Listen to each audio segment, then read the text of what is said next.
Assalamualaikum warahmatullahi wabarakatuh. Halo Sobat IPB, gimana kabarnya nih hari ini? Semoga hari ini adalah salah satu hari terbaik bagi kita semua. Nah, bagi Sobat IPB yang bercita-cita untuk kuliah di IPB University sekarang bisa bernafas dengan lega karena terdapat beberapa jalur masuk di IPB University. Salah satunya adalah seleksi nasional berdasarkan prestasi ataupun SNBP. Nah, prestasi apa saja dan bagaimana mekanisme untuk mendaftarnya? Bersama saya Haikal Saputra, IPB Podcast kali ini akan berbincang dengan Direktur Administrasi dan Pendidikan IPB University, Dr. Diah Utami Syafitri. Halo Bu Utami, apa kabar? Halo Mas Haikal, Sehat Bu kabar Utami? baik, alhamdulillah. Alhamdulillahirrabbilalamin. Nah, sekarang sudah bersama Bu Utami, kita akan membahas kupas tuntas tentang jalur SNBP. Nah, Bu Utami, kalau dulu kan di tahun sebelumnya kita mengenal jalur SNMPTN, dan sekarang pemerintah mengeluarkan nama baru, yaitu adalah SNBP. Nah, mungkin Bu Utami bisa jelaskan terlebih dahulu nih kepada Sobat IPB, sebenarnya SNBP ini jalur apa sih Bu? Oke, makasih Mas Haikal. Ini langsung aja nih ya. Langsung aja Bu. Oke, baik. Nah, tahun 2022 kemarin dengan Permen nomor 48, pemerintah mengeluarkan jalur yang baru. Kalau dulu kita sebut dengan seleksi nasional masuk perguruan tinggi negeri, kalau sekarang kita nyebutnya seleksi nasional berbasis prestasi. Jadi apa persamaannya? Kedua-duanya sama-sama jalur rapot berdasarkan prestasi siswa selama 5 semester. Sama, cuman nanti peraturan seleksinya yang agak berbeda. Oh, nah ini nih ya, sudah di-spill sama Bu Utami bahwa nanti akan ada perbedaan cara seleksinya. Nah, boleh tahu nggak Bu, bagaimana sih kriteria seleksi SNBP untuk IPB University sendiri Bu? Nah, sebenarnya ini tidak hanya untuk IPB University Kak Haikal. Jadi ini berlaku untuk semua perguruan tinggi negeri. Secara nasional? Secara nasional. Betul. Nah, berdasarkan Permen nomor 48 tahun 2022, itu ada 4 kriteria Kak untuk seleksi. Yang pertama, kita berdasarkan rata-rata nilai rapot. Catat, rata-rata nilai rapor yang pertama. Selama 5 semester. Ya, dari semester 1 sampai semester 5 berarti Bu ya? Iya, benar. Nah, kemudian nanti misalkan nih adik-adik mau ngambil jurusan tertentu, nanti ada mata pelajaran tertentu yang diperhitungkan Kak.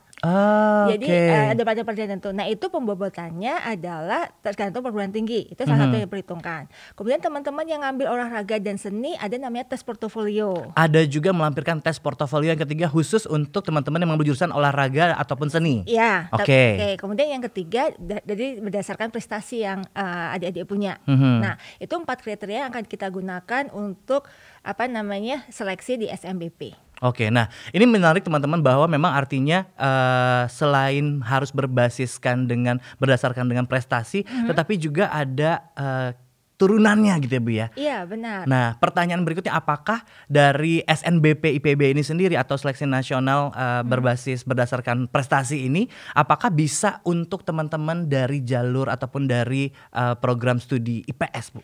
Nah, ini kabar gembiranya Kak Haikal. Sebenarnya peraturan ini berlaku untuk semua perguruan tinggi Kak, nggak hanya di IPB.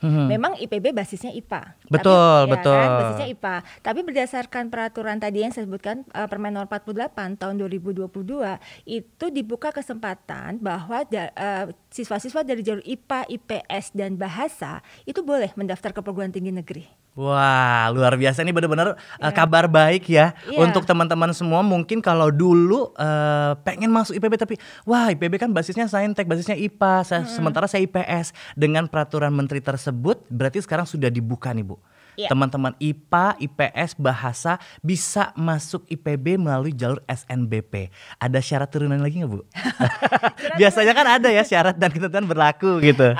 Enggak sih Kak, kalau syarat syarat ketentuannya secara umum nggak berada. Cuman memang, nah tahun ini juga ada kabar baru nih Kak, bahwa SNBP itu berlaku juga untuk program Diploma 3 dan Sarjana Terapan. Nah ini dia, jadi artinya memang di sekolah vokasi juga mengikuti aturan dari pemerintah ini ya Bu. Iya, benar. Berarti melalui SNBP dan juga SNBT. Sebenarnya kalau begitu kita beralih sedikit ke sekolah vokasi, berarti kalau gitu jalur USMI dihapuskan Bu?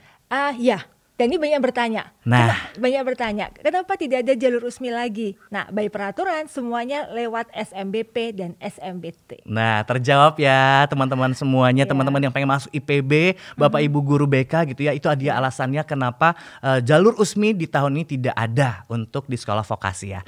Oke, nah sekarang Bu, bagaimana sih strategi kita ataupun strategi untuk teman-teman siswa SMA untuk bisa mendaftar SNBP di IPB University? Ada nggak sih Bu strategi yang mungkin benar-benar harus diperhatikan gitu? Nah, ini Kak, memang by peraturan pemilihan program studi itu ditetapkan oleh panitia pusat. Dalam hal ini dipegang oleh panitia SNPMB. Nah, di dalam peraturan pemilihan program studi tersebut berdasarkan domisili tempat tinggal Kak, atau domisili sekolah. Domisili sekolah. Jadi, misalkan siswa-siswa yang dari Jawa Barat atau di satu provinsi, dia bisa memilih satu program studi di universitas di luar provinsi, kemudian satu program studi di dalam universitas di dalam provinsi tersebut, gitu ya, atau dua-duanya berasal dari universitas di dalam provinsi.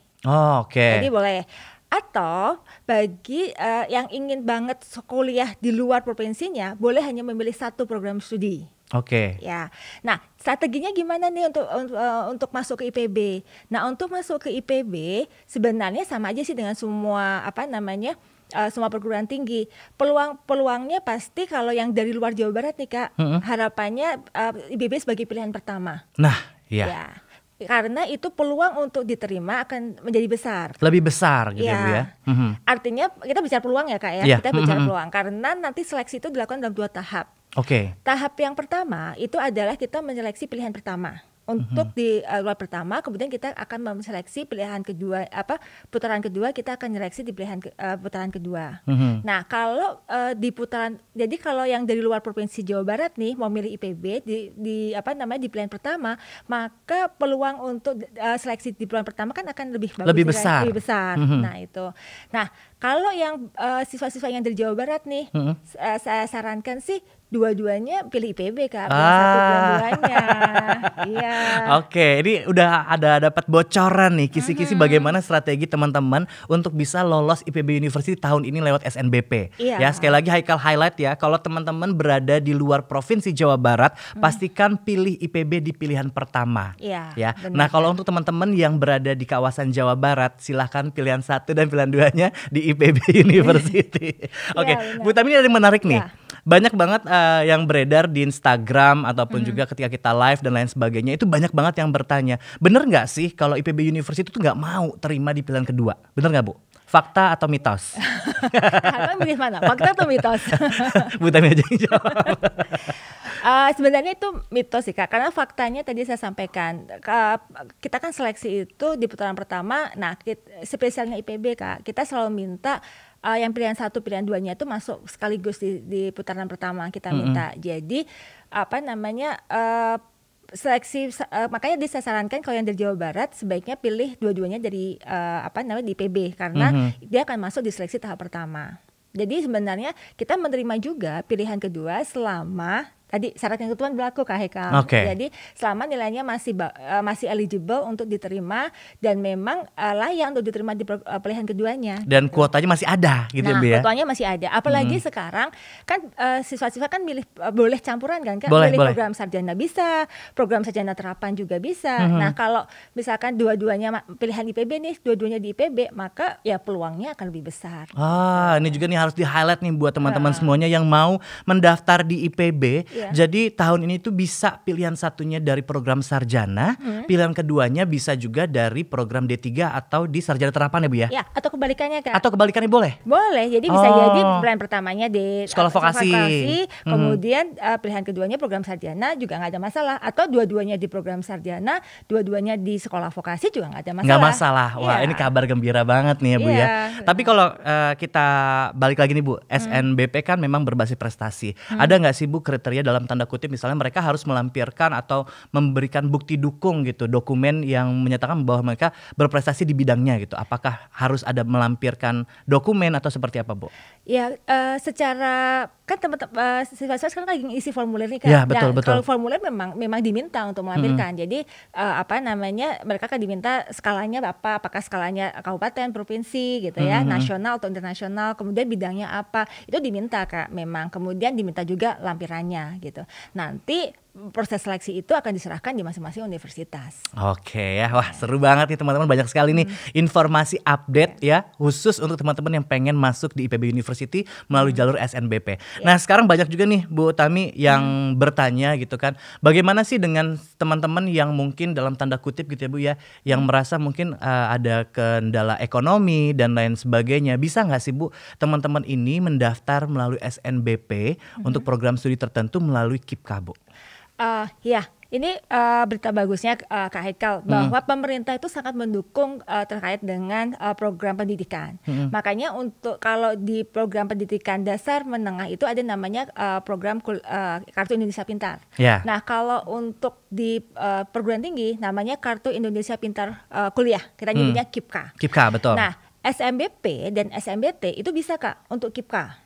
Jadi nanti silahkan siswa-siswa daftar dulu nih ke Belmawa untuk mendaftar tentang Kartu Indonesia Pintar Kuliah. KIPKA. Untuk bisa mendapatkan nomor pendaftaran akun ya Bu ya? Nomor pendaftaran akun untuk KIPKA-nya. Oke. Nanti selesaikan nih daftar pendaftarannya. Nanti pada saat data masuk ke universitas, nanti sudah dilengkapi dengan bahwa yang bersangkutan memang pemegang nomor pendaftaran KIPKA. Oke, berarti artinya ini adalah sesuatu yang sangat penting juga ya Bu ya. Artinya teman-teman yang ingin mendaftar KIPKA juga harus update kapan batas untuk pengisian pendaftaran KIPKA dan lain sebagainya. Persyaratan artinya mungkin bisa dalam waktu yang bersamaan mendaftar proses untuk SNBP, bisa juga sembari untuk mengisi KIPKA. Seperti itu ya Bu ya? Atau memang ada jangka waktu yang berbeda gitu Bu? Jadi gini Kak, prosedurnya adalah saat ini nih lagi jalan nih pendaftaran KIPKA dengan pendaftaran SMPMB. Lagi jalan kan? Iya, lagi betul. jalan. Nanti terakhir penutupan kan tanggal 28 Februari. Februari, betul. 28 SNBP Februari, ya. Data masuk ke universitas itu akan disinkronkan Kak. Data yang di Belmawanya dengan data di panitia pusat SMPMB-nya, sehingga nanti data yang diterima di perguruan tinggi sudah ada flagging bahwa yang bersangkutan adalah pemegang nomor pendaftaran KIPKA. Oke. Nah, tapi nanti beda. Apakah yang memang bersangkutan penerima KIPKA? Nanti itu the next-nya adalah setelah siswa-siswa diterima, dinyatakan dan lolos di perguruan tinggi tersebut, nanti akan diminta untuk melengkapi formulir pendaftarannya. Nanti ada proses verifikasinya. Setelah itu baru dinyatakan sah sebagai penerima KIPKA. Harus dibedakan ya teman-teman ya. Ketika kita mendaftar ke Belmawa itu hanya untuk mendapatkan akun pendaftaran. Ya, benar. Dan teman-teman ketika mendapatkan akun pendaftaran itu belum tentu menerima beasiswa KIPKA. Ya. Betul ya Bu ya? Benar. Oke. Nah, ini menarik juga Bu. Pertanyaan berikutnya tentang KIPKA adalah apakah teman-teman yang mendaftar KIPKA dan melalui jalur masuk di IPB University boleh memilih semua jurusan atau hanya program studi tertentu Bu? KIPKA ini eligible untuk semua jurusan Kak. Semua jurusan baik ya. Di program sarjana maupun yang di program diploma 3 dan sarjana terapannya sekolah vokasi. Oke, happy ya kan ya. Jadi udah nggak ada istilah lagi untuk terkendala ekonomi karena memang semuanya sudah diberikan kemudahan gitu ya Bu ya. Iya, benar. Oke. Baik, nah sekarang ini juga menarik banget nih Bu Utami, banyak juga yang mungkin untuk teman-teman yang berada di luar provinsi Jawa Barat gitu ya. Mereka menganggap, waduh, gimana sih kalau seandainya saya merantau gitu ke Jawa Barat, seperti apa nih biaya hidup gitu kan, kemudian juga biaya pendidikan dan lain sebagainya gitu Bu ya. Kira-kira Bu Utami bisa nggak sih kasih gambaran untuk biaya pendidikan dan juga biaya living cost selama di IPB seperti apa Bu? Iya, kalau untuk kalau untuk biaya pendidikan nih Kak, nanti yang dari adik-adik yang dari SMBP itu hanya akan dikenakan uang kuliah tunggal. Hanya UKT? Iya, UKT. Semua jurusan Bu? Semua jurusan. Baik sarjana ataupun sekolah vokasi? Iya. Oke. Dan itu pun disesuaikan dengan penghasilan kotor dari orang tua. SNBP dan SNBT. Ya, Oke. SNBT itu akan disesuaikan dengan penghasilan kotor dari orang tua dan plus variabel yang lainnya. Oke, hanya dikenakan UKT Bu ya? Iya benar. Nah sekarang bagaimana nih Kak tentang biaya hidup yang ada di Bogor? Kadang-kadang kan itu yang bikin deg-degan ya. Betul. Pertanyaan ya, aduh berapa sih biaya hidupnya? Nah ini spill sedikit nih Kak. Kalau di Bogor ini untuk kos-kosan ya tempat tinggal itu ada yang bulanan. Betul, ada yang bulanan. Kemudian ada yang semesteran. Ada yang 6 bulan juga. Ada 6 bulan, kemudian ada yang tahunan. Nah kisaran harganya kalau untuk yang per bulan nih Kak, itu antara 500.000 sampai 2 juta. Boleh pilih kan? Betul. Tapi masih ada juga Bu yang 400.000 Bu. Oh iya. Nah, tuh kan malah hebat lagi dia 400.000. Nah kalau yang untuk kontrakan yang per semester nih Kak, per 6 bulan, itu variasinya dari 2,4 juta sampai 8,5 juta. Setahun. Sebulan per semester 6 bulan. 6 bulan. Kalau setahun dari 4 juta sampai 24 juta. Jadi sebenarnya nggak mahal kan Kak? Betul. Tergantung dari preferensi kita untuk tinggal di Bogor. Mau yang seperti apa nih kos-kosannya atau kontrakannya gitu kan? Mau pakai AC atau enggak? Tergantung ya Bu ya. Benar. Akhirnya biaya itu mengikuti dengan gaya hidup jadinya Bu ya. Benar Kak, benar sekali. Oke, nah tadi Bu Utami sempat menyinggung bahwa untuk teman-teman yang lolos di SNBP atau SNBT ini hanya dikenakan UKT. Bagaimana dengan teman-teman yang lewat jalur mandiri Bu? Spill dikit aja Bu. Oh iya, sekarang ini Kak kita lagi buka loh jalur mandiri.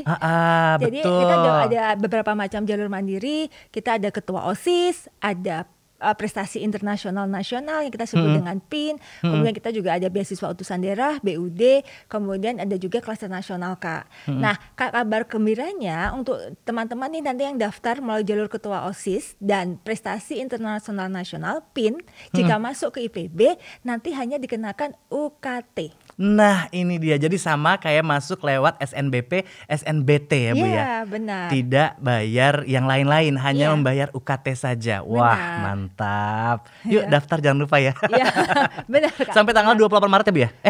Kami tutup tanggal 20 kalau untuk ketua OSIS sama prestasi internasional nasional, kemudian kelas internasional yang jalur rapot nih Kak, kita tutup sampai tanggal 21 Maret. 21 Maret ternyata ya. Jadi harus dipersiapkan dari sekarang ya. Oke.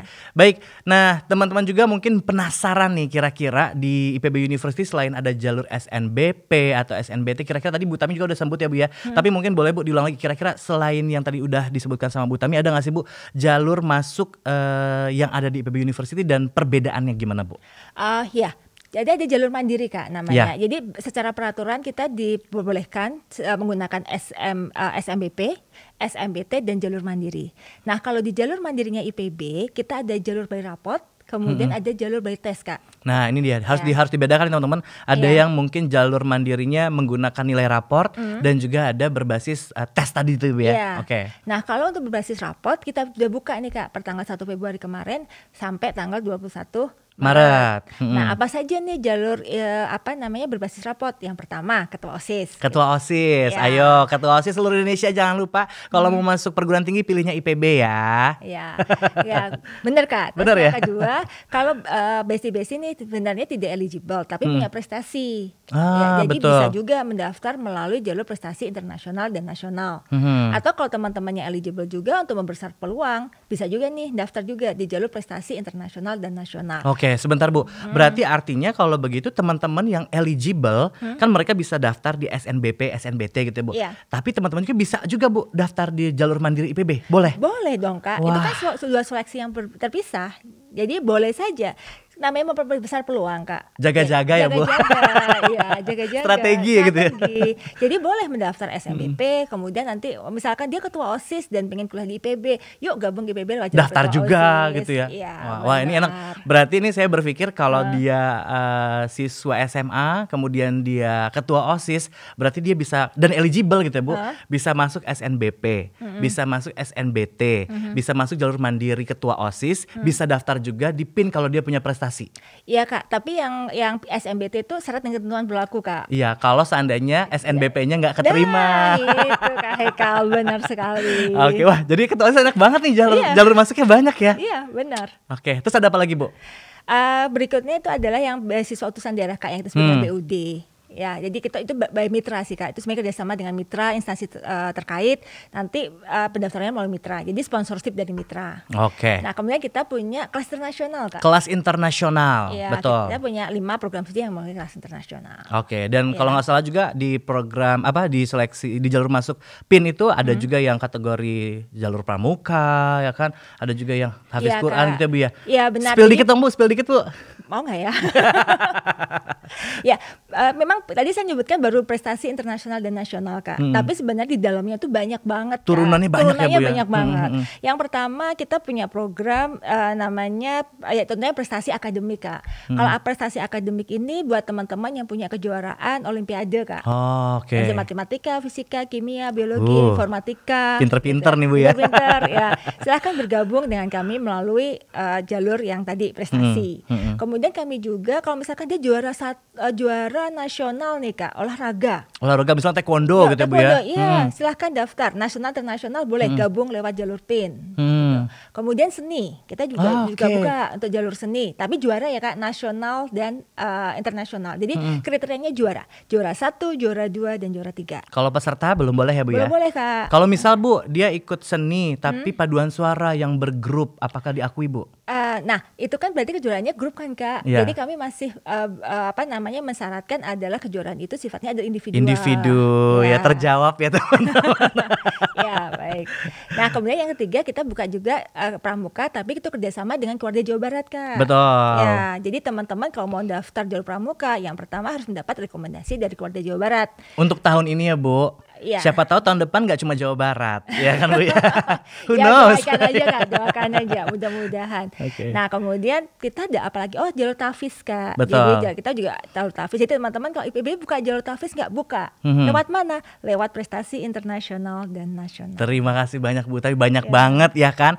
Jalur masuk di IPB University itu banyak banget teman-teman semuanya ya kan. Jadi harus update terus ya. Nanti teman-teman bisa akses di admisi.ipb.ac.id. Terima kasih banyak Bu Tami. Sama-sama Mas Eka. Sudah ngobrol-ngobrol dan mencerahkan kita semuanya, luar biasa sekali. Dan jangan lupa teman-teman ya, untuk jalur SNBP masih buka sampai dengan tanggal 28 Februari. Pastikan ini untuk bisa memilih IPB University, jangan sampai salah pilih ya. Tadi sudah di-spill juga sama Bu Tami tips-tipsnya bagaimana dan lain sebagainya. Dan nanti buat teman-teman semuanya, buat sobat IPB yang masih penasaran dengan jalur masuk yang lainnya ya, tunggu tayangan kami selanjutnya. Saya Haikal Saputra pamit. Terima kasih banyak. Assalamualaikum warahmatullahi wabarakatuh dan sampai jumpa. Bye-bye.